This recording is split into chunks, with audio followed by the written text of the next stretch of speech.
All right, so today I got to talk about a story out of the Cato Institute, and it's titled New Poll 62% say the political climate prevents them from sharing their political views. Um, and they found this is up from 2017 when 58% agreed with the statement. Um, Majority 52% of Democrats and 77% of Republicans.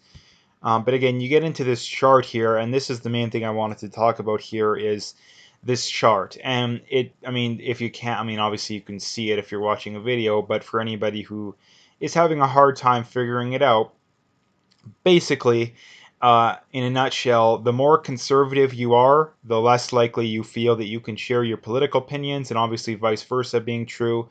The more to the left you are, the more likely you are to feel you can share your political opinions. Now, this says many things. I mean, for starters, they found that the numbers have went up, what, 4 or 5% just over the last 3 years. So the numbers have clearly shifted even over the last 3 years.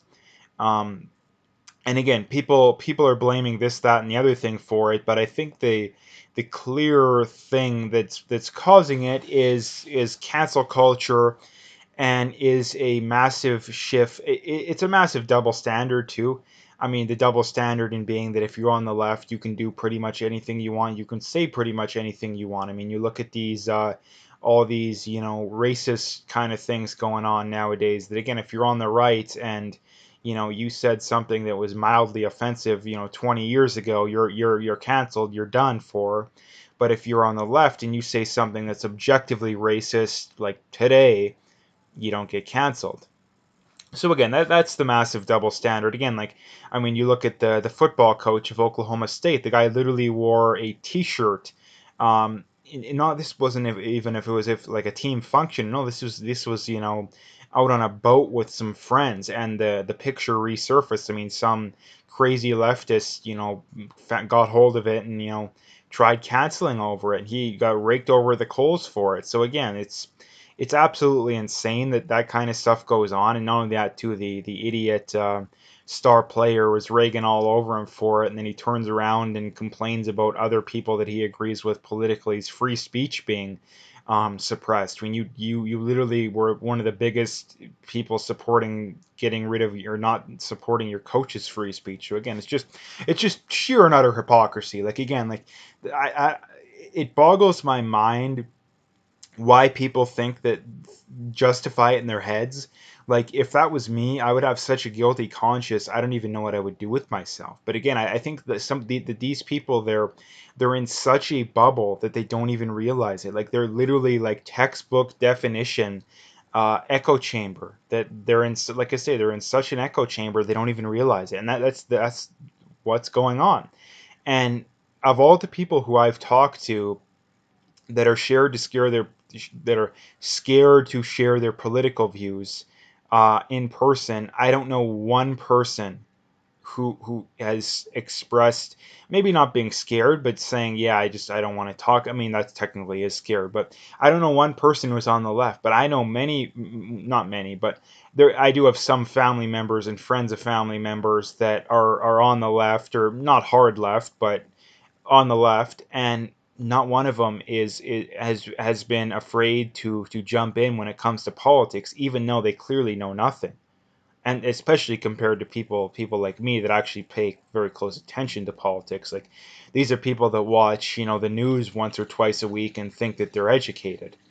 And I don't like using that term educated because, like I say, when you're on the left, that term usually means do you drink the Kool-Aid. But the point being is that these people know nothing, and they know nothing because again, you can always tell how much people know by the arguments that they're making, and for the simple reason too that whenever you're talking about climate change, take that for or gun control is a better one. They'll always make the argument, oh, Canada has more gun control than the states, and we have a lower murder rate, therefore gun control works. Again, like people who make those kind of arguments, um, they're basically confessing, I just believe whatever I'm told by the TV or by the college professor. That's pretty much because if they said it like that, they would be even more honest and more accurate. Because again, like I've said a million times, everybody knows that has a half a brain knows that's completely false. Canada has always had a murder rate. The state's murder rate has came way down over the last generation, even though the gun laws, state to state, on average, have been loosened. The amount of guns has gone up like 150%. So of course there's no correlation between gun control and and crime when it comes to Canada and the states. But because when you look at when you spend 30 seconds googling the murder rates and you think that that's enough to prove your point, again, that's pretty much what those people are like. And again, that's the point I wanted to bring up, is that because those people are in such echo chambers, and because they've been told their whole life that, oh well, the stuff you're taught in school means that you're educated and you know everything, even though you couldn't be dumber. um, that's why they're so confident in speaking up too. And the other reason they're so confident in speaking up is because they know they'll never be canceled. They know they'll never be canceled. And well, eventually it's going to get to the point to where hell will freeze over. And that's the problem too, is that the left is pushing cancel culture so hard that eventually, you know what's going to hit the fan. Because eventually, I mean, people are already getting to that point, I think, but eventually it's going to get to the point to where people just can't take it anymore. Like, people just aren't can't take it anymore. And the other problem with the left too, and this is why the left always, they always end up, killing massive amounts of people, basically, is that they don't have the ability to admit they're wrong. I mean, you look at this too, like, you have a prominent politician, I literally made a video about it, condemning communism, and you read through the comments section, and half the people are apologizing for communism. They're literally doing the equivalent to, and I would say it's even worse because communism is a far larger body count than fascism. They're literally doing the equivalent to Holocaust denial. That's what they're doing. But yet, half the people in the comments are perfectly fine and think they're perfectly justified in doing that. Again, and that is why the left, number one, that's why they're so confident. Again, because they're in a massive echo chamber, and because when you're in an echo chamber, it's just a massive circle, you know what. So they think, oh yeah, all my friends and my people on social media are constantly telling me about how right I am. They're confident in speaking up in public, or at family gatherings or whatever. And because people on the right, or I think a better way of putting it too, is that we have this right left paradigm. I've kind of talked about it before, but I wanted to kind of bring it up again, in that I think the political paradigm nowadays is better described as explicitly left and explicitly not left. Because if you're in the center and you're actually in the center, you're not just trying to feel good about yourself and trying to feel special. I'm a centrist kind of person, you're much, much closer to the right. Let's just be honest. Because, again, if you're in the center, you pretty much have to support free speech. You have to support limited government, at least to some degree. You have to support limited immigration, at least to some degrees, which means, again, you're much closer to the right. Because, again, if you're on the left, you don't believe in free speech. You support literally, type whatever you want into your bank account, UBI, free everything. You support unlimited immigration, and again, they'll tell you they don't believe that kind of stuff, which is absolutely insane. But you talk to those same people, and it's like, oh, do you support a border wall? No. Do you support do you want to defund ICE, or in Canada, Border Patrol? I mean, Canada, there isn't really Border Patrol, but they still want to cut the budget. Do you want to deport? I mean, this is the other big one too. Do you want to deport people that are here illegally? No. Well, then you support unlimited mass immigration by definition, because if you don't want to get rid of people who are here illegally, and if you don't want to have some sort of standard that not just anyone can come in, then you support unlimited mass immigration. Again, these are the double standard. And because in their own political faction too, like, this is why the left thinks they're justified in this kind of stuff, is because all their political buddies and the circle, what, that they're in, because none of their people, they never call them out on that. They think they're perfectly justified in having positions that are so contradictory, it's not even funny. So that's what's going on here. And again, the conservative aspect too is that we've allowed the left to gain way too much political power, because people on the right for the last decade or so have slowly I mean, it's even longer, but It's definitely accelerated, and that they've slowly allowed the left to gain more and more power and not spoken up about it, because the whole, oh, I'm not on the right, I'm center right, or center this, or center. Again, this is the problem too, is that the left doesn't care about that. All they care about is, let's accelerate cancel culture, let's accelerate the erosion of free speech, let's accelerate the erosion of every freedom we have. And because all the people who weren't explicitly on the left were fighting over where they were on the political spectrum, or I'm not a Republican or a Democrat, I'm not a conservative or a liberal, the libcon, all that garbage. That's the one thing about the libertarians and the PPC that kind of bothers me, is that if we keep going down the road we're going, we are going to end up with socialism, which will lead to communism. And because and this is the same thing too with the libertarians too. And I seen the libertarian page on Reddit talking about why should we care about tech censorship? You know, we're and again, not that it isn't a libertarian principle to not care about it, but the problem being is that if every one of the major political um, the major tech platforms suppresses anybody who isn't on the left, we're going to end up with socialism, and we're going to end up with communism. And because some of these idiots out there refuse to compromise their political beliefs just in the slightest, we're going to end up with socialism and communism. And again, not that I don't agree with those people. Like, I agree with those people a heck of a lot more than the average conservative. Like, I agree with the libertarians and the PPC and those kind of people a heck of a lot more. But I don't understand the just um, let's just let all the tech platforms regulate, any regulate anyone who isn't on the left off. Just ban anyone who isn't on the left off the platform. Let's just let them get rid of free speech. Let's just let them get rid of any amount of gun ownership. Let's just let them get rid of all the freedoms. And because we're too proud and too proud of our political positions, we're going to refuse to say anything.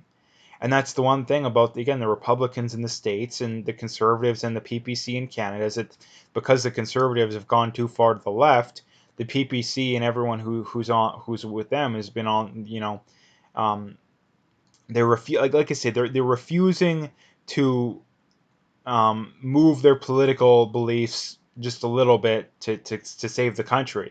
And that's the thing to point out too, is that you're not going to go from socialism to a libertarian utopia. It's not going to happen. It's going to have to happen in steps. I mean, how do you end up with communism? You don't go from a free market to communism overnight. That's not how it works. You go in steps. So again, that's the one major thing that I disagree with the PPC and the Wexit people on, is that it may not happen overnight. We may need to have a stepping stone government or two to get to that point too. And the other thing too is that I would very much prefer a somewhat conservative government over a socialist government too. This is the other thing that I massively disagree with those people on too, is that, do you want socialism? Again, do you want 90% marginal tax rates, or do you want 50? 50 still sucks. It's way more than I want. And I mean, it's wrong to begin with, but it's a heck of a lot better than 90. So again, do you want no free speech, or do you want somewhat limited free speech? The PPC and the libertarians of the world, it's either all or no. It's not all or nothing, because you're too small of a group. And this is the problem too with democracy too, is that we have to play by the rules of the game to win the game. Democracy sucks. It's a terrible system. But if you want to get what you want, you may not be able to be so idealistic. And again, it's like I say, it's not that I don't agree with the Wexit people and the PPC and the libertarians of the world on pretty much everything. But the one thing I disagree with them on is that we may have to elect a conservative government to get to where we want. That's just the reality, I think. And again, to sum up this main point here being, is that these numbers are only getting worse. These numbers are only getting worse. Again, the numbers have moved 5% over the last 3 years only. Imagine what happens if Biden gets in. Things will get worse. Imagine what happens if Trudeau gets in again. Things will get worse. And the reason they're getting worse is because there's too many people that are refusing to speak up. And that's the one thing that I do agree, that I really admire about the PPC people of the world and the Wexit people of the world, is that they tend to be the people that are okay with speaking up. and speak up about their political beliefs, about the cancel culture and all the free speech garbage that the left is pulling. That is the one thing that I really, really admire about them and I appreciate about them, compared to the average conservative. And that's, again, I want to call a spade too. Is that I've kind of been going after them. Is that's one thing that I really appreciate about them. The one thing that anybody who isn't explicitly on the left, this is the one thing that you need to speak up about. And again, I don't think it's going to happen, but at least we have a fighting chance if people do it. So anyway, yeah, like I say, to sum it up, these numbers are only going to get worse because the tech platforms are incredibly biased to the left. I mean, they're open and honest about it. So anybody denying that is literally, you're denying reality. You're denying, something that they've literally admitted on camera on. Um, and again, like I said, the problem is only going to get worse. It's not going to get better. It will only get worse because too many people are refusing to speak up and too many people are just going along with it. They're just, you have the people too that, oh, well, who cares if Twitter and YouTube and everyone's banning everyone who isn't on the left? We'll just go to these other platforms, which again, I don't disagree with. I think that we should migrate off these platforms, but the problem is if you just do it like that and just let them ban you, they're going to come for those other platforms as well. How do you know that, they're going to, like I said, they're going to come for the other platforms? That is the problem. So again, people just, the main take home point being here is that you have to speak up. Like, you have to speak up. And again, I've had times when I've seen people, I've been talking with people who I know disagree with all the cancel culture and the anti-free speech, all that garbage, but yet they're still afraid to speak up. They're still afraid, even though I know that no one there is going to go after them for their political beliefs. And yet they're still afraid. Like, that's where we're at nowadays. So again, we need to change that. So anyway, I'm going to leave the video there. If you like it, make sure to hit that like and subscribe. If you haven't already, check out my PayPal and email. I got linked in the description. Again, I appreciate any donations, but the very least, just hit that like and subscribe if you haven't already. And last few things, check me out on Twitter, Parlay, and BitChute. All those links are in the description, so you can find them all there.